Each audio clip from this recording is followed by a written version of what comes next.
दिवाळीचा पहिला दिवस वसुबारस. वसुबारस दिवशी गोधनाची पूजा केली जाते. समुद्रमंथनाच्या वेळेस 5 कामधेनू उत्पन्न झाल्या होत्या. त्यापैकी नंदा नामक धेनूस उद्देशून हे व्रत केले जाते. धनधान्याची व्हावी घरी दारी रास, राहो सदैव लक्ष्मीचा तुमच्या घरी वास. वसुबारस निमित्त आपणास व आपल्या परिवारास मंगलमय शुभेच्छा. हाय एव्हरीवन, कसे आहात सगळे? मजेत आहात ना? मजेतच राहा. आजचा दिवस तुम्हाला सर्वांना खूप छान आनंदाचा आणि आरोग्यदायी जावो. तर आज आहे वसुबारस आणि वसुबारस निमित्त बघा आता सगळ्यांच्याच घरी लाईटिंग वगैरे रोषणाई वगैरे सुरू झाली असेल. तसं मीही बघा सुंदर असं लाईटिंग वगैरे टाकली आमच्या टेरेसमध्ये आणि सुंदर असं मस्त दिसते बघा. झाडांवरती पूर्ण लाईटिंग टाकली आहे आणि खूप असं प्रकाशमय आणि इतकं छान आणि इतकं प्रसन्न वातावरण झालं आहे ना. म्हणजे हे दिवाळीचे दिवसच काहीतरी वेगळे असतात बघा. ही दिव्यांची लाईटिंग पण मागवली आहे मी. खूपच सुंदर दिसते. सगळीकडे असे हिरवीगार झाडं आणि त्यांच्यावरती ही लाईटिंगची रोषणाई म्हणजे असं जणू एकदम प्रसन्न आणि इतकं छान वाटतंय ना वातावरण. खूपच छान वाटतंय. तर आज वसुबारसची पूजा करायची आहे. तर थोडीशी मला जी माहिती आहे ना तेवढं मी तुम्हाला सांगते. तर ह्या दिवसाला ना गोवत्व द्वादशी असे म्हणतात आणि पाडसासह गायीची संध्याकाळी पूजा करायची असते. घरात लक्ष्मीचे आगमन व्हावे या हेतूने या धेनूची पूजा करतात. वसुबारस याचा अर्थ वसु म्हणजे द्रव्य आणि धन त्यासाठी असलेली बारस म्हणजे द्वादशी. या दिवसापासून घरातील मुली रांगोळी काढतात. पुष्कळ ठिकाणी बायका उपवास करतात. गाई गुरे वासरे यांच्या गाईच्या पायांवरती पाणी घालून हळद कुंकू अक्षता फुले वाहून चाफ्याच्या फुलांची माळ गाईच्या गळ्यात घालतात. निरांजनाने ओवाळतात. केळीच्या पानांवर पुरण वगैरे सर्व पदार्थ गाईपुढे खाण्यासाठी ठेवतात.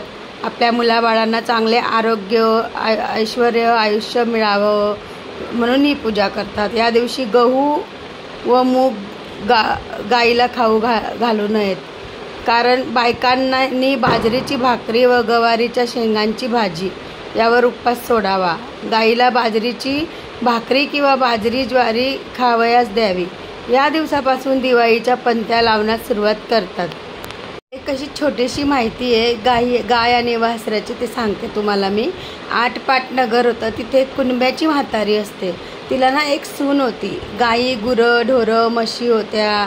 गव्हाळी मुंगाडी वासरं होती. एके दिवशी काय झालं, आश्विन मास आला. पहिल्या द्वादशीच्या दिवशी म्हातारी सकाळी उठली. शेतावर जाऊ लागली. सुनेला हाक मारली. मुली इकडे ये. सून म्हणते, काय आई? तशी म्हातारी म्हणाली, मी शेतावर जाते. दुपारी तू येऊन मांडीवर जा. गव्हाचे मुगाचे दाणे काढ. गव्हाळे मुगाळे शिजवून ठेव असं सांगितलं. व ती शेतावर निघून जाते आणि सून मांडीवर गेली. गहू मूग काढून ठेवले. खाली आली. गोठ्यात गेली. गव्हाळी मुगाळी वासरं उड्या मारत होती. त्यांना ठार मारले, चिरले व शिजवून ठेवून सासूंची वाट बघत होती. दुपार झाली तशी सासू घरी आली. सुनेने पान वाढलं. सासूने बघितलं की तांबडं मांस दृष्टीस पडलं. हे तिने काय म्हणून सुनेला विचारलं. तर सून म्हणते की म्हणजे सर्व हकीकत सुनेने सांगितली. सून घाबरली. नाही सासू घाबरली. न समजता चुकी घडली म्हणून तशीच उठली. देवापाशी जाऊन बसली. प्रार्थना केली, देवा देवा, हा सुनेचा हातून अपराध घडला. तिला तिची क्षमा करा. गाईची वासरं जिवंत करा. असं न होईल तर संध्याकाळी मी माझा प्राण देईन असा निश्चय केला. देवापाशी बसून राहिली. देवाने एक निश्चय पाहिला.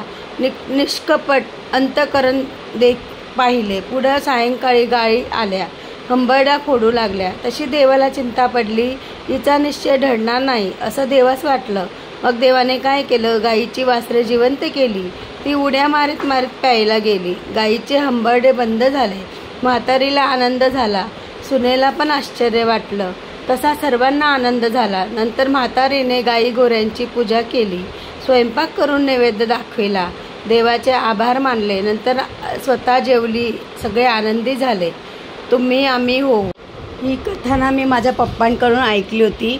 त्यांनी मला खूप वर्षापूर्वी अशी सांगितली होती. तर जेवढी मला माहीत होती तेवढी मी तुमच्या पर्यंत पोहोचण्याचा प्रयत्न केला. तर अजून एक छोटीशी कथा सांगते तुम्हाला. एक पौराणिक कथेनुसार पहिली कामधेनू गाय वशिष्ठ ऋषीच्या मालकीची होती. एकदा काय झालं, राजा विश्वामित्र वशिष्ठ ऋषींच्या आश्रमात अतिथी म्हणून आले. कामधेनू गाईच्या साहाय्याने त्यांनी विविध पदार्थांनी राजाचे स्वागत केले. ऋषी आपल्याला ज्या प्रकारचे पदार्थ खाऊ घालत राजवाड्यामध्येही मिळत नाही हे पाहून राजा स्तब्ध झाला. तेव्हा ऋषींनी त्याला विचारले. तेव्हा त्यांनी कामधेनू गायबद्दल सांगितले. राजा आणि ऋषी यांच्यात युद्ध झाले. त्यामुळे ही देवी गाय मिळवण्याची इच्छा राजाच्या मनात निर्माण झाली. त्यांनी विशिष्ट ऋषीकडे ही गाय मागितली. परंतु वशिष्ठ ऋषींनी ते कोणत्याही किमतीत राजाला नकार दिला. त्यामुळे राजा विश्वामित्राने ऋषी वशिष्ठांवर हल्ला केला. राजा आणि ऋषी यांच्यातील युद्ध पाहून कामधेनू गाय अत्यंत दुःखी झाली आणि स्वर्गात परतली. त्यानंतर कामधेनूने स्वर्गाला आपले कायमचे निवासस्थान केले. म्हणून कामधेनू गाय इच्छापूर्ती करणारी देवी गाय म्हणून मानली जाते. तर कसा वाटला आजचा व्हिडिओ आवडला असेल तर व्हिडिओला नेहमीप्रमाणे लाईक करा, शेअर करा आणि सबस्क्राईब करा. पुन्हा भेटू एका नवीन व्हिडिओसोबत. तोपर्यंत सर्वांना बाय आणि सर्वांना श्री स्वामी समर्थ. आणि सर्वात महत्त्वाचं म्हणजे स्वस्त राहा, मस्त राहा आणि खुश राहा. आणि ही दिवाळी तुम्हाला सर्वांना खूप छान आरोग्याची, आनंदाची आणि भरभराटीची जावो हीच बाप्पांच्या चरणी प्रार्थना.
you.